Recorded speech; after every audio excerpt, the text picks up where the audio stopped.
propose de découvrir ce reportage consacré à la jeunesse polonaise depuis 2015, depuis qu'il est revenu au pouvoir.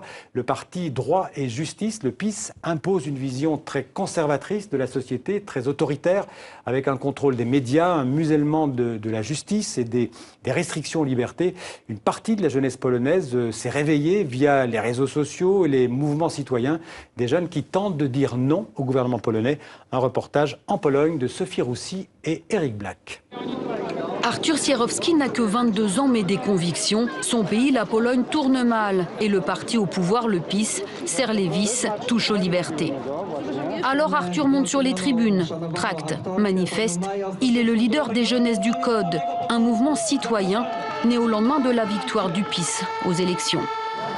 Je me souviens, dans les cours d'histoire, des épisodes où certaines personnes accédaient au pouvoir, puis démantelaient la loi et violaient la Constitution. Quand j'ai vu que les autorités actuelles le faisaient aussi, j'ai décidé d'agir.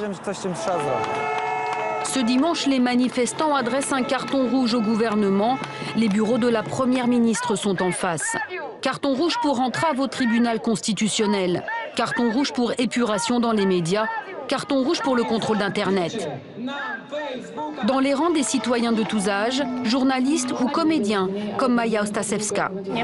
Il n'y a pas de séparation des pouvoirs. Il circule des idées autoritaires sur la manière de vivre. La manifestation d'aujourd'hui concerne la surveillance et les idées sur les mesures de cette surveillance sont presque plus importantes qu'à l'époque du communisme. Tout cela ressemble à une vision orwellienne d'un État autoritaire. Le Code est un mouvement associatif né sur Facebook, pas un parti politique. Les réunions se font dans un café. Aujourd'hui, on accueille de nouvelles recrues. Ces jeunes sont nés après le communisme, dans les années de liberté. Ils ne veulent surtout pas de retour en arrière. Le bien de la Pologne, c'est la Pologne démocratique, non contrôlée. Une Pologne où on n'impose pas certaines normes et restrictions, comme c'est le cas aujourd'hui. Parce qu'aujourd'hui, nos autorités merveilleuses, M. Jarosław Kaczyński, tentent à imposer un gouvernement autocratique.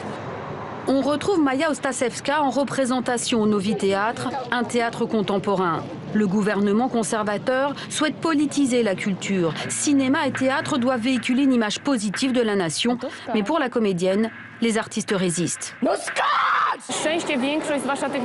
L'art, du moins en grande partie, a toujours été indépendant. Et il le restera, même s'il doit être d'avant-garde, même s'il doit se jouer dans les caves. Si les artistes, les jeunes s'activent, que font les politiques? Eh bien, certains sortent de l'ombre, comme Adrian Zandberg. Il y a un an, il a cofondé le Razem, un parti citoyen, anti-austérité, un Podemos polonais. Razem a été créé pour qu'il apparaisse dans la politique polonaise une voix de la gauche réelle, une voix qui est émancipatrice, égalitaire, démocratique, qui réclame un ordre plus juste et plus démocratique à la fois, qui réclame des droits pour les femmes et les minorités. Aux élections d'octobre, Razem n'a pas fait de percée, mais depuis il s'est fait connaître à Varsovie, comme dans les grandes villes.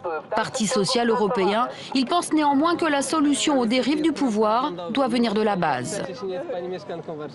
Nous ne nous faisons pas d'illusions sur le fait que cette bataille puisse être résolue ailleurs qu'ici. Nous ne croyons pas que les remontrances de l'Union européenne puissent changer grand-chose. Si nous voulons avoir une démocratie stable et sûre, nous allons devoir le faire nous-mêmes. Personne ne le fera pour nous. Aux législatives, le PiS a obtenu 37% des voix. Mais un Polonais sur deux n'est pas allé voter.